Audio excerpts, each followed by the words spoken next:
A igreja acompanha em nome de Jesus. Quem puder ficar de pé, né? Diz assim Lucas 23, a partir do 32. E também conduziram outros dois que eram malfeitores para com eles serem mortos. E quando chegaram ao lugar chamado a Caveira, ali o crucificaram. E aos malfeitores, um à direita e outro à esquerda. E dizia Jesus: Pai, perdoa-lhes, porque não sabem o que fazem. E, repartindo as suas vestes, lançaram sortes. E o povo estava olhando.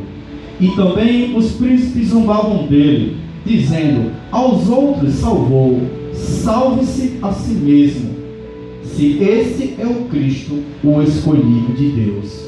E também os soldados escarneciam dele, chegando-se a ele, apresentando-lhe vinagre, e dizendo: se tu és o rei dos judeus, salva-te a ti mesmo.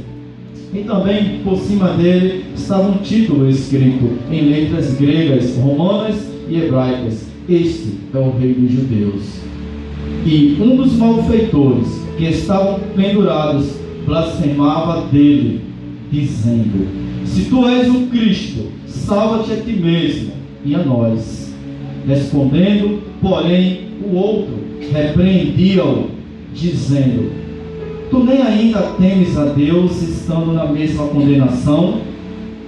E nós, na verdade, com justiça, porque recebemos o que os nossos feitos mereciam, mas este nenhum mal fez. E disse a Jesus: Senhor, lembra-te de mim quando entrares no teu reino. E disse-lhe Jesus: em verdade te digo, que hoje mesmo estarás comigo no paraíso. Glórias a Deus.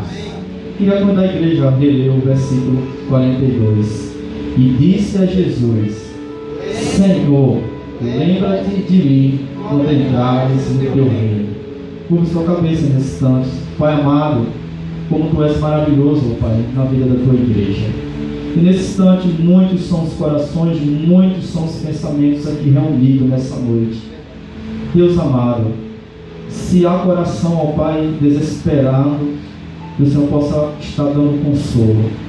Se há aqueles que não têm mais esperança, que o Senhor possa mostrar hoje a esperança. Se há aqueles que estão tristes, que o Senhor possa derramar o bálsamo de Gileade, da alegria, ó Pai, da paz contrita na pessoa do Senhor Jesus Cristo. Deus, nós não merecemos o teu amor, nós não merecemos a tua graça.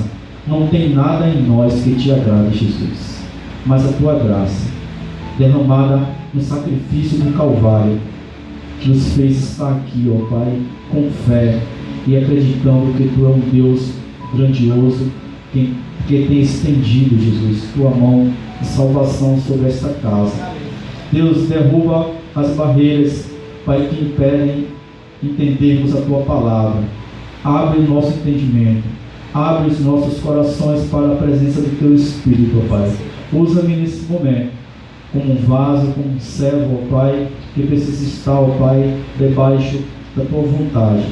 Que não seja palavras minhas, mas que o Senhor possa usar minha boca, meu entendimento nessa noite, e que vidas sejam transformadas, e que vidas sejam tocadas, e que vidas se derramem diante de ti nessa noite, no santo nome de Jesus. Amém. Amém. Glória a Deus. A igreja pode sentar.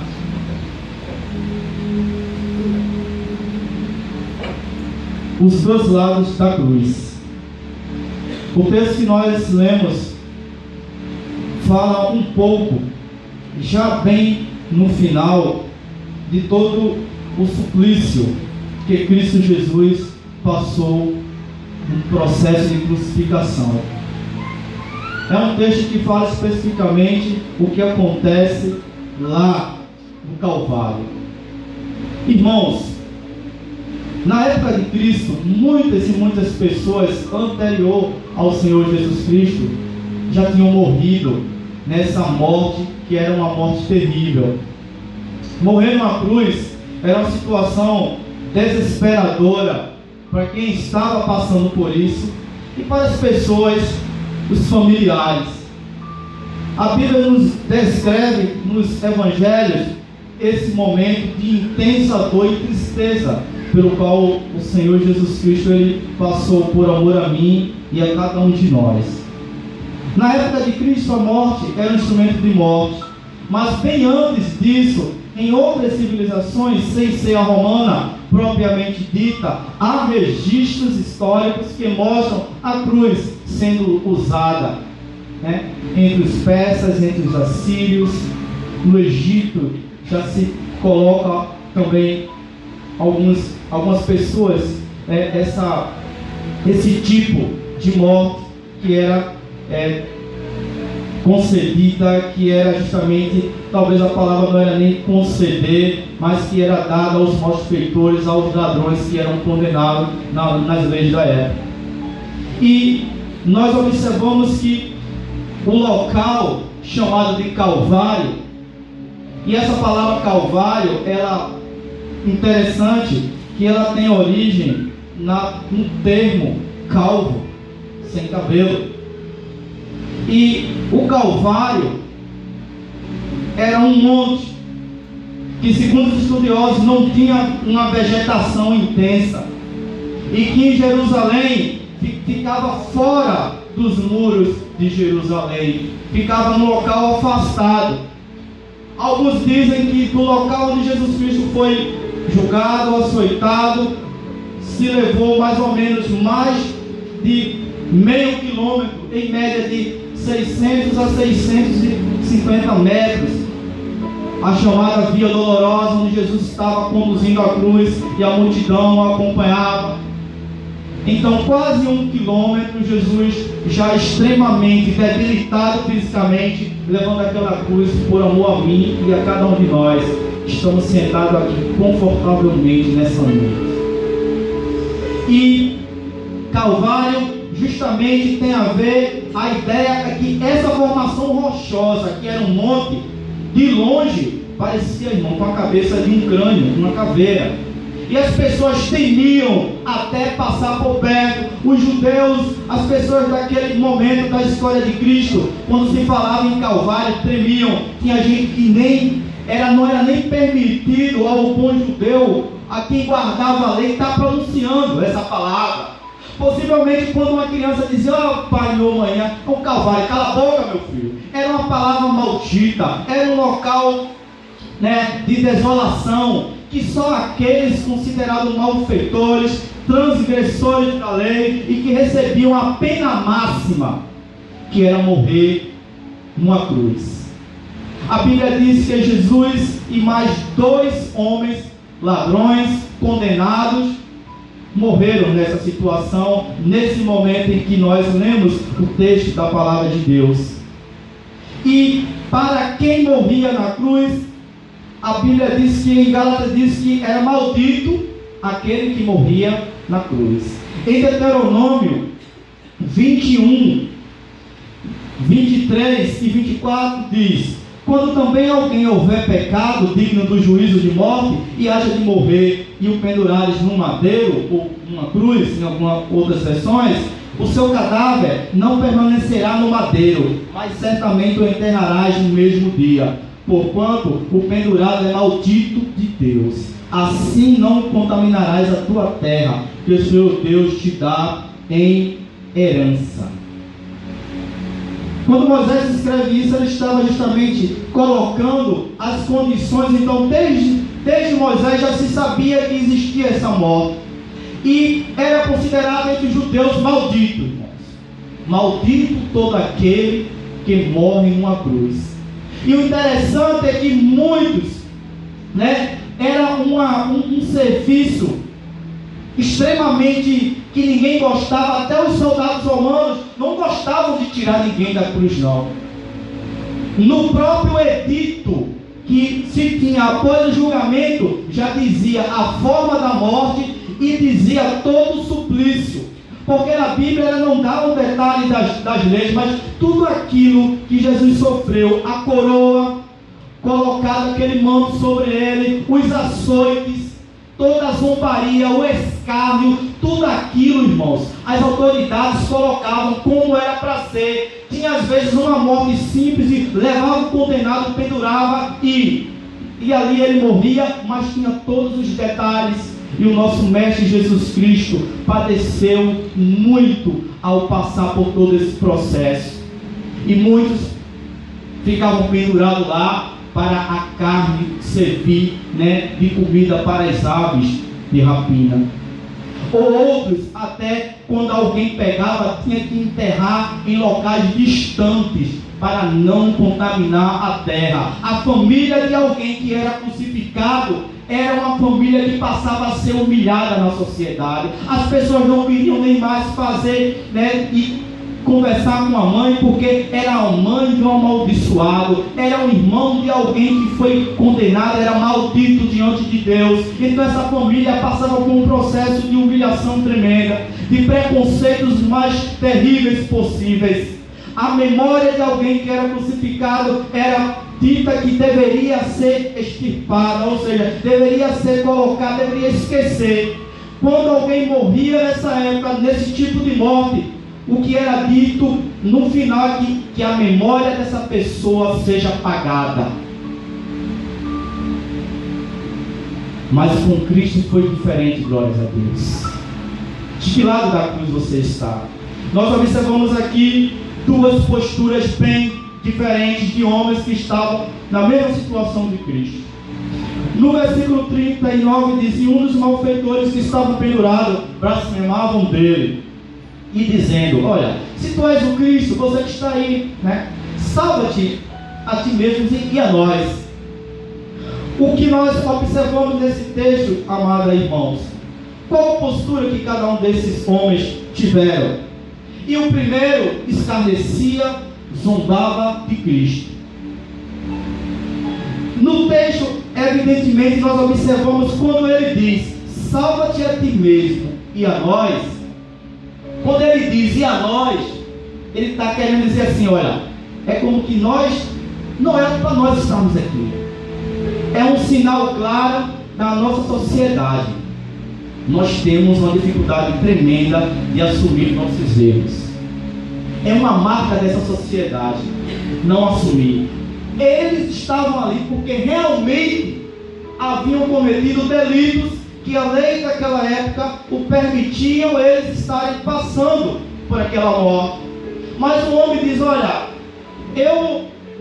salva-te, Jesus, zombando dele, e ainda joga um gracejo dizendo: olha, você poderia salvar você e aproveitando, nós também. Você não é Deus? Você não dizia-se o Cristo?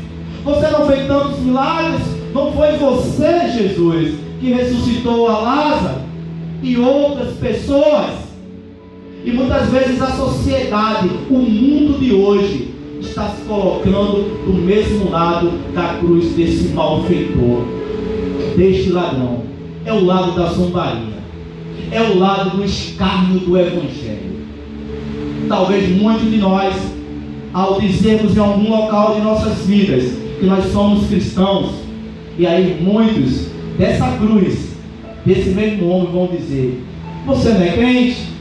Por que você não faz isso? Você não é crente? Por que você tem feito isso? O escárnio zombando muitas vezes de você que abre a sua casa para um culto, que abre a sua casa para fazer um estudo, que gasta tempo de sua vida às vezes vindo para a igreja orar. Então o diabo, ele sempre levanta, irmãos, palavras de escárnio, de zombaria contra o Evangelho bendito do nosso Senhor Jesus Cristo. E o pior é que a condição humana, ela é muito visível isso.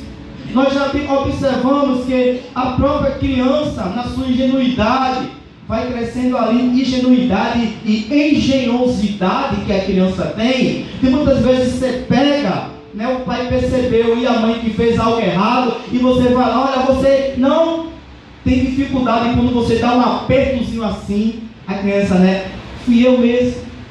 Então isso é inerente à natureza humana, não querer assumir os erros. Isso acontece no meio do povo de Deus. de nós não queremos assumirmos os nossos erros. E quantas vezes Merval erra, inúmeras vezes erro e vou continuar errando até Jesus vier buscar para eu morrer. Nós somos seres falhos. Estava lendo o livro do pastor Alandré, que até foi colocado aqui, né, para quem pudesse adquirir. E tem lá nos últimos capítulos do livro dele, tem um texto que diz assim, ó: não existe nada em nós que agrade a Deus. Não existe. Se não fosse, irmãos, o sacrifício da cruz, se não fosse todo esse procedimento, essa entrega de Cristo como Filho de Deus, se fazer de maldito para nos resgatar, nós da condição de malditos diante de Deus, nós não estaríamos aqui possivelmente, caros irmãos e amigos da palavra de Deus. O segundo admitiu o seu erro. E nós, ele diz no versículo 40, tu nem ainda, do outro lado da cruz, tu nem ainda estando na mesma condenação, ou seja, por que você está falando? Por que você está zombando? O que é que você tem melhor do que Cristo em nós e eu? Não existe motivo, irmãos, de zombaria quando está numa situação de pecado, de erro. Mas nós, na verdade, com justiça, porque recebemos os que os nossos feitos mereciam, mas este nenhum mal fez. Atitude diferente. Reconheceu a condição de errado, de pecador, de malfeitor, sabendo conscientemente que estava recebendo ali um pagamento por aquilo que ele fez. Quão grande nós nos distanciamos da vontade de Deus quando nós não agimos dessa maneira. Como é difícil reconhecer nosso erro diante das pessoas e de Deus. Tem pessoas que não têm nem condições, não tem nem coragem, irmãos, de dobrar o joelho em casa e pedir perdão a Deus pelos seus pecados do dia a dia, pelos erros. E muitas vezes diante de pai, de mãe, de esposa, de filho, na empresa, erra e não quer assumir. Prefere o outro lado da cruz, prefere zombar, prefere apontar os erros dos outros e esconder. Mas a cruz, glórias a Deus. O Senhor, ao ler esses textos, o Senhor me faz refletir, e eu compartilho com os irmãos nessa noite, que a cruz é como se fosse um espelho.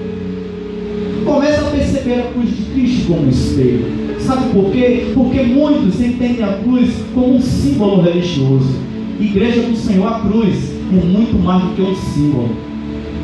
É muito mais do que um objeto que alguns consideram sagrado e querem andar com ele pendurado no peito, tatuam ele na pele, tem uma imagem em casa, né? Uma imagem, né, que para muitos não pode significar nada, para alguns pode significar apenas morte e sofrimento, mas para nós que cremos no poder bendito do Filho de Jesus Cristo, é o lugar, irmãos, onde nossos pecados foram comprados, glórias a Deus, glória a Deus, e com um preço de sangue. Aleluia. E é por isso que nós estamos aqui nessa noite. O primeiro morrendo pelo pecado, e o segundo morrendo para o pecado, quando ele abre a boca e diz: Senhor, lembra-te de mim quando entrares no teu reino, em algumas versões de paraíso. E Cristo responde, irmãos, nesse último momento dele, né, na cruz de vida, né, fisicamente falando, humanamente falando, Jesus Cristo diz: olha, em verdade te digo que hoje mesmo estarás comigo no paraíso. As coisas de Deus para você e para mim, quando nós reconhecemos os nossos erros, é para hoje. O perdão de Deus é para hoje, é para agora.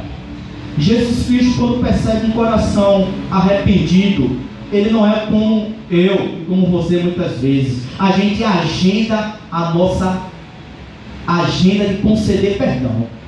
Não é assim, Jardinilson? Às vezes você sabe que alguém errou contra você, reconheceu já, aí tem aquela conversa ali, aí você, mas foi muito sério, né? Eu vou pensar. Não é assim que a gente diz? Vou analisar. Tipicamente humano isso. nos mostra como nós estamos distantes do que Cristo nos ensina na cruz. Jesus Cristo tinha todos os motivos do mundo para dizer não. Não tem essa conversa de estar comigo no paraíso, não. Você errou. Eu estou inocente aqui. Eu sou filho de Deus. Você não, meu amigo. Se ferre aí. E menor às vezes faz assim. E Deus tem falado para nós nessa noite que, irmãos, a cruz deve ser vista como um espelho que mostra o nosso pecado, irmãos. Aquele mais escondido, mas ela mostra. Não há alguém que diante da cruz, irmãos, possa pensar que é maior, que é tão poderoso, que não precisa da graça de Deus. Alguém um dia escrevendo disse que a graça de Deus, né, ela não pode ser imposta. E querendo explicar sobre isso, diz que um pai recebeu um pedido do filho, o filho queria um presente, que não era um presente tão simples, tão barato, mas o pai se esforçou e comprou o presente. Mas o pai pegou uma caixinha pequenininha e no dia que disse que o menino ia ganhar o presente, deixou lá no quarto do filho, e o filho acordou e procurou, e quando o filho viu o tamanho da caixinha, disse: meu pai está com brincadeira comigo. O menino nem abriu a caixa. Possivelmente, se fosse hoje, o texto que eu li não diz, mas se fosse uma bicicleta, todo mundo sabe o tamanho de uma caixa de uma bicicleta. E tem uma caixinha pequena, o menino ficou com raiva e não abriu e deixou aquilo para lá. Depois de um bom tempo já, de alguns anos, aquela caixinha estava lá. E o pai viu, o pai deixou lá no quarto dele. E depois o menino mais maduro, vocês vão ver que naquele ano lá, o pai, e quando abriu, tinha um bilhete e tinha, é como se fosse um mapazinho, uma pistazinha: vá para tal lugar, vai para tal lugar. E esse brinquedo estava num porão. A graça de Deus é mesmo assim na tua vida. A salvação é mesmo assim, glórias a Deus. Alguns não aceitam a graça de Deus, não aceitam o sacrifício de Deus, mas isso não vai mudar a história da humanidade. Todos nós, o nosso fim, se nós não nos entregarmos ao Senhor Jesus Cristo, né, nós seremos duramente penalizados por toda a eternidade. Para muitos a cruz é só um símbolo. Qual o sentido da cruz? Em Efésios 2,16 diz que e pela reconciliação, né, ambos com Deus em um só corpo, matando com ela as inimizades que nós temos com o pecado. Então, foram os nossos pecados que levaram Jesus à morte. Isaías diz, né, pois as nossas iniquidades fazem separação, né, entre nós e Deus. Isaías 59, versículo 2. Em Hebreus diz um texto formidável que diz: olhando Jesus para o autor e consumador da fé, o qual pelo gozo que ele está proposto suportou a cruz. Considerai, pois, aquele que suportou tais contradições dos pecadores contra si mesmo. Considerai, pois. Glória a Deus. Quando você conversa com alguém e conversa, você diz: olha, irmão, considere isso. Considere esse ponto. Você está dizendo: preste atenção, meu irmão. Está o texto aqui. Toda a orientação está aqui, mas esse ponto considere. O que Paulo está dizendo à carta de Hebreus: considerai aquele que se portou por nós, todo o sofrimento que era meu, que era seu, que não era de Cristo. A cruz deve ser compreendida como um lugar de sacrifício dos nossos pecados. Gálatas 5, 24 diz: mas longe esteja de mim gloriar-me em mim mesmo. É Paulo dizendo: mas a não ser na cruz do nosso Senhor Jesus Cristo, pela qual o mundo está crucificado para mim, eu para o mundo, glórias a Deus. Então, se há um motivo que um crente em qualquer igreja evangélica nesse planeta se gloriar, não é porque canta bem, não é porque toca bem, não é porque lidera alguma coisa bem, mas é no sacrifício do Senhor Jesus Cristo. Porque em nós, irmãos, não tem nada de interessante humanamente falando. Nós somos pecadores. Nós estamos destituídos da glória de Deus, mas pela graça que foi derramada no sacrifício de Jesus Cristo, nós temos um motivo de pregação: a cruz. Mas a nós pregamos a Cristo, o Cristo crucificado, que é escândalo para os judeus e loucura para os gregos, mas para nós é a salvação, é o poder de Deus, glórias a Deus. Aleluia. E Coríntios 1, 18 diz: Porque a palavra da cruz é tremenda esse Cristo. Ela é loucura para os que perecem, mas para nós que somos salvos é o poder de Deus. A cruz é que nos purifica de todo o pecado. E por último, irmãos, a cruz é um lugar do perdão. O lugar do perdão foi evidenciado quando aquele homem, de um dos lados da cruz, aquele ladrão, ele chega para o Senhor Jesus Cristo e assume a sua condição de pecador, reconhece o poder de Cristo, reconhece a majestade, reconhece em Cristo o próprio Deus ali naquela cruz e pede a Deus perdão. Todos nós precisamos de perdão. Todos nós precisamos de perdão. Não há ninguém melhor aqui. O Evangelho da Graça, ele nos coloca num único plano. Glórias a Deus. Não tem chinês, não tem brasileiro, não tem pessoa, alguém que mora no país que é a superpotência mundial, que muitos sonham em morar lá. Não tem quem é doutor, mestre, pós-doutor na Universidade de Harvard. Não tem distinção de cor, de raça, sexo. O Evangelho nos coloca todos iguais, porque um dia todos nós estaremos diante do trono de Deus, e para nós estarmos diante do trono de Deus, devemos passar, irmãos, pelo sacrifício também.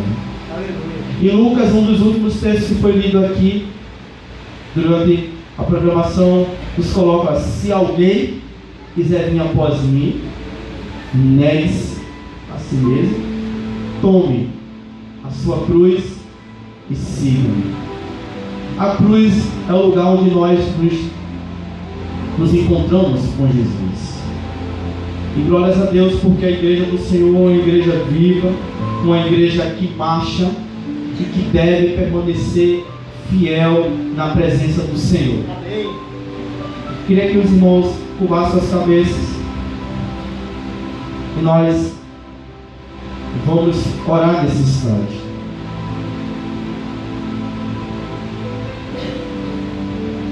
Pai eterno, soberano Deus, como é bom, Pai, ouvir Tua voz nos nossos corações.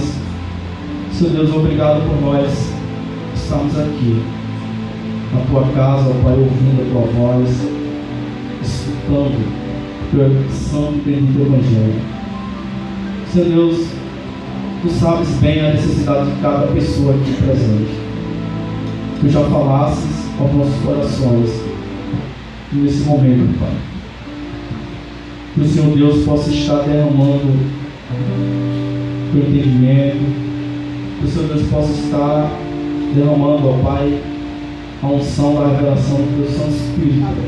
Deus, a Tua palavra diz que o Espírito Santo ele convence o homem do pecado, da justiça e do juízo. E nós queremos, ó Pai, diante de Ti nesse momento colocar as vidas aqui que vieram, estão ouvindo a Tua palavra. Se tem alguém que hoje, Jesus, que precisa fazer uma decisão, que precisa se acertar contigo, todos nós precisamos um dia ter um encontro pessoal. E hoje pode ser a noite para alguns. Alguns podem estar retornando para a tua casa. Alguns pela primeira vez podem estar, ó Pai, querendo fazer uma decisão. E aí tua igreja nesse instante ora, ó Pai, porque sabe o quanto a oração tem poder, em seus efeitos. Nesse instante, ó Pai, nós queremos colocar as pessoas aqui que estão, as famílias representadas, que o Senhor Deus possa estar falando aos corações, que cada um de nós precisamos estar diante de Deus. Cada um de nós precisamos buscar ao Senhor incessantemente. A mensagem da cruz ela é viva, Pai. A mensagem da cruz ela é poderosa. A mensagem da cruz ela restaura a vida do homem. Permaneça orando nesse momento.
Mas nessa noite, aqui nessa casa, o Senhor nos ordena a oferecer o sacrifício de Cristo.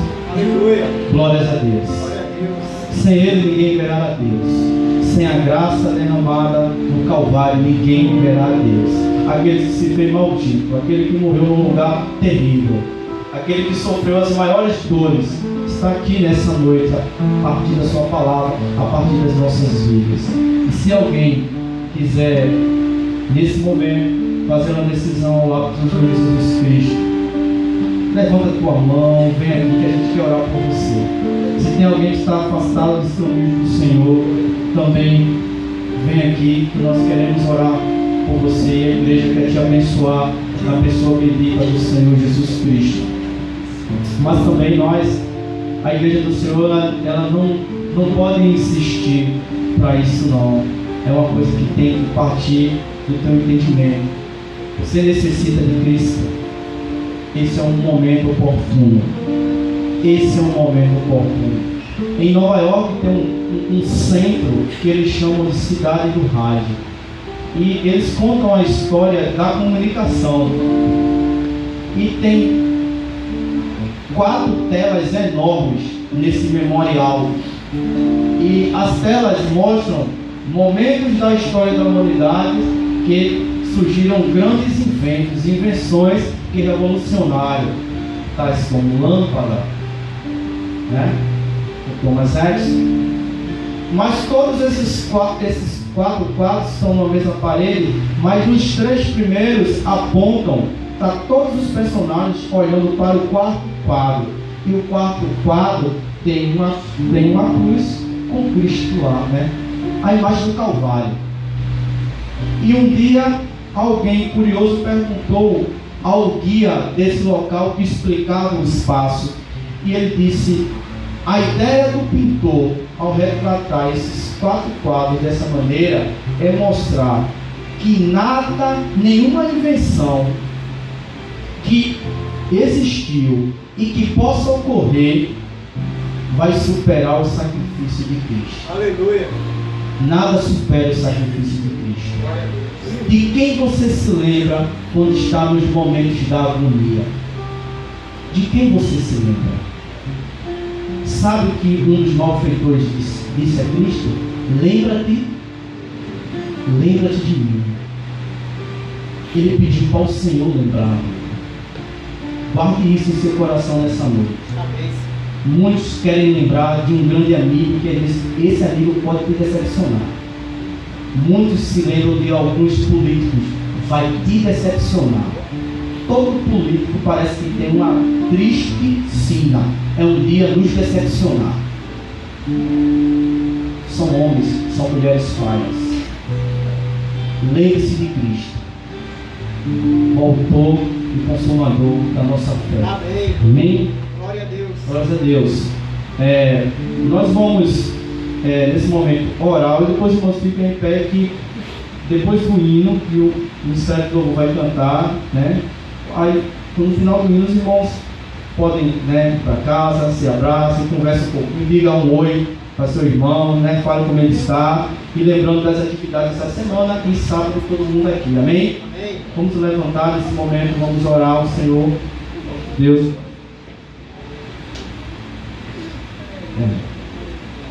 Santo Deus, maravilhoso Pai, Senhor Deus, obrigado por tu estar presente no nosso meio nessa noite.